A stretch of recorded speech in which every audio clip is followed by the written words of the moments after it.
Well, the bulls have taken center stage once again with the Nifty index hitting a fresh lifetime high. In fact, the index rallied as much as 86 points to 10,171 today. But at those levels, we did see some profit booking creeping in, and the index did pair some gains to end above 10,150 though. Private banks are some of the largest contributors in today's rally, and Sensex climbed about 150 points. On that note, let's bring in our market guest Sharmila Joshi of sharmilajoshi.com. Thank you for joining us, Sharmila. Sharmila, again, fresh highs as far as the Nifty is concerned. A word of caution, or it makes some sense to start looking at sector rebalancing at this point in time? Well, I think very honestly, sector balancing should be an ongoing thing, given the way some of the sectors have rallied and, the entire market has run up.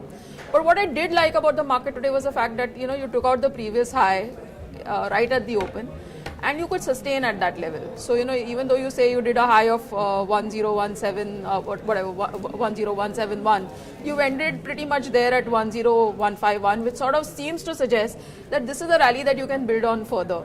So from that point of view, I'm not so concerned. But yes, I think, as you said, sector rebalancing, I think once you see Nifty level at, anything above 9,700, 700, 800, it should be part of an ongoing process. If you feel something is, you have too much of it, or you're sitting on a healthy gain, you need to take a little bit of cuts. If you see there are stocks which don't have much to recommend them in terms of fundamentals, but have had an unreal kind of a rally, get rid of them. Use this as an opportunity to do that.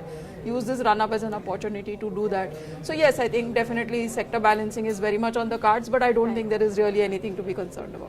Right, Sharmila. In the last previous week, we saw Nifty pretty much consolidating in a very narrow range from 10,000, 10,085. Today, I think, was an important level, the 10,100 mark. Absolutely. That the Nifty actually broke through. That was the level that we all were looking for.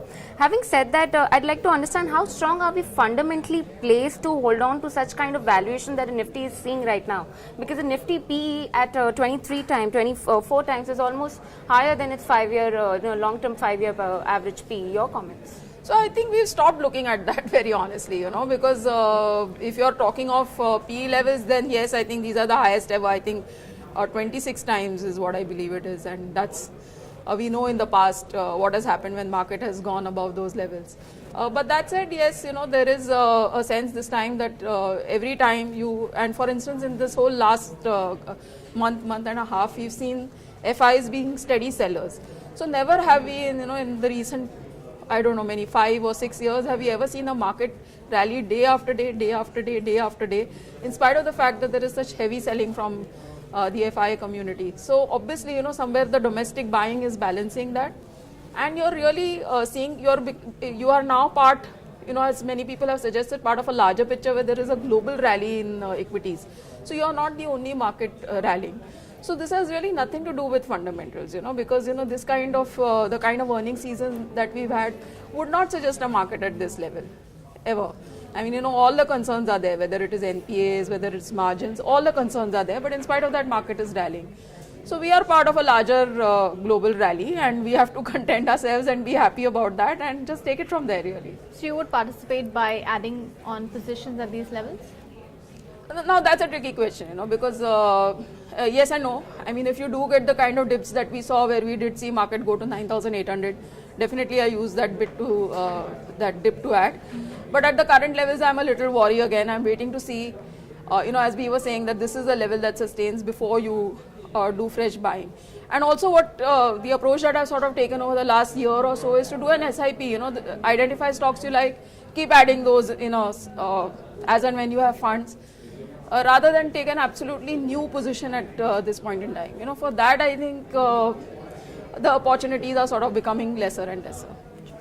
All right, let's give quickly the Nifty gainers, losers check. The top losers are Bharti first. Private sector bank, as Shraddha mentioned, has contributed the most to the rally. Also, we're seeing auto stocks in top gear. Bharti Infratel, Bajaj Auto, India Bull Housing Finance, they are all the top gainers, which have ended the day in green with gains of around 2 to 4 odd %. Next in the list, we have something in the list. On the downside, we have ONGC, Tata Steel, ITC, Ambuja Cement. They are all down and out in trade, and they ended the day with losses of around 0.5 to 1 odd %. Having given a large cap check, I'd like to understand going forward, if we continue with this bullish trend that we're seeing right now, which are the large cap stocks which are going to be driving the rally here on? Well, I don't know about driving the rally, but I think 2-3 spaces will attract attention for the simple fact that they haven't really contributed too much. Like we've seen a recent start of a rally in say a Larsen or a BHEL. We've seen some of the power stocks rally. So these are sectors where nothing has happened over the longest period of time because of the kind of leverage positions that were there for power, or the fact that order books weren't growing and margins were under pressure for stocks like an L&T. Pharma has been going through its own pain. But you do get a sense that things are bottoming out over there because now we've heard some regulatory sort of approvals and things sort of falling in place on that front. So that pricing pressure will remain. But that's also something that will sort of get averaged out over the next year or so. IT is going through its own trouble. So you do see when market begins to rally, you do see some spots of revival in these sector. And I think that if the front lines really keep rallying the way they have, then these sectors will have to play catch up somewhere. Right. So obviously the gains there may not be as much as there are in other large caps, and you could see corrections there faster. But I think it's a given that you will see them at prices higher than where they are trading today.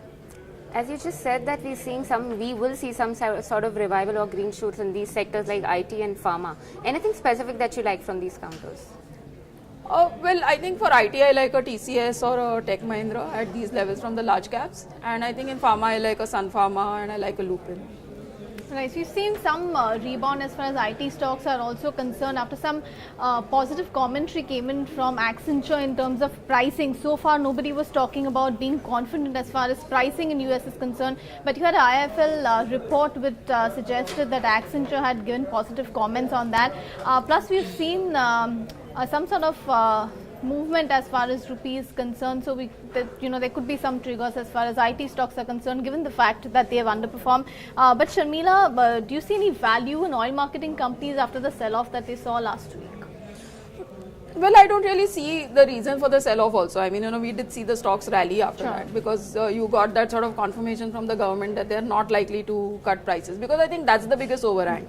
Because on the one hand, now you have a situation where crude is at a price which is beginning to pinch. It's beginning to show in the numbers. You've seen both the diesel as well as petrol consumption drop, I think, a third or fourth month in a row. You've seen the inflation numbers, so you've seen the impact that is higher fuel prices are beginning to have on inflation. And you are now beginning to sort of analyze this whole situation, that global prices being where they are, etc. So there is pressure on those companies, I think, without doubt. But that said, so far the government has reassured them that they're not likely to do away with that policy. So I think while that policy stays and they are allowed to price at a price which is competitive and which is above the price that they buy at, I think things will look good for them. Because, then now they are in a position to actually plan their strategies better. Also, auto stocks were at top gear today. So we saw Bajaj Auto scaling a record high. Asha Motor 2 eked out gains of around 2%. And do you like anything from that space? Definitely. I think probably, given the fact that we've seen this run up in Bajaj Auto because of the stock split kind of news, their numbers were fairly decent. So iShares is in a category by itself. I think definitely if you have it, just keep it. But I think among the other stocks, I like an TVS Motor and a Bajaj. Shraddha, would you like to give us a mid-cap check? Absolutely. So, when you talk about the broader markets, the small cap and the mid-cap indices were outperforming even as the widely tracked Nifty index saw record highs today. If you look at Nifty 500 and the advanced decline ratio, it's 2:1 at close. It was about 5:2, so it seems to have deteriorated in the last few minutes of trade. But if you look at some of the gainers, Take Solutions was locked at about 20% upper circuit. Tidewater Oil is another notable counter, up 16% after the promoter increased stake in the company. VIP Industries. You also have media companies doing well today, and hence you have names like TV Today also which have done well. But what really stands out for me is Himachal Futuristic up again at that 10% sort of a number. Sharmila, Himachal Futuristic has had a fantastic run this month. I don't know, do you track the stock? No, I'm afraid not. So yes, I've seen the kind of names that are buying into it, so I'm surprised. But honestly, it's not something I've looked at for the longest. Sure. And media stocks were also active today. Anything that you like in that space? I think there has also again been some buzz about some of the other developments within that space, especially in the newsprint space.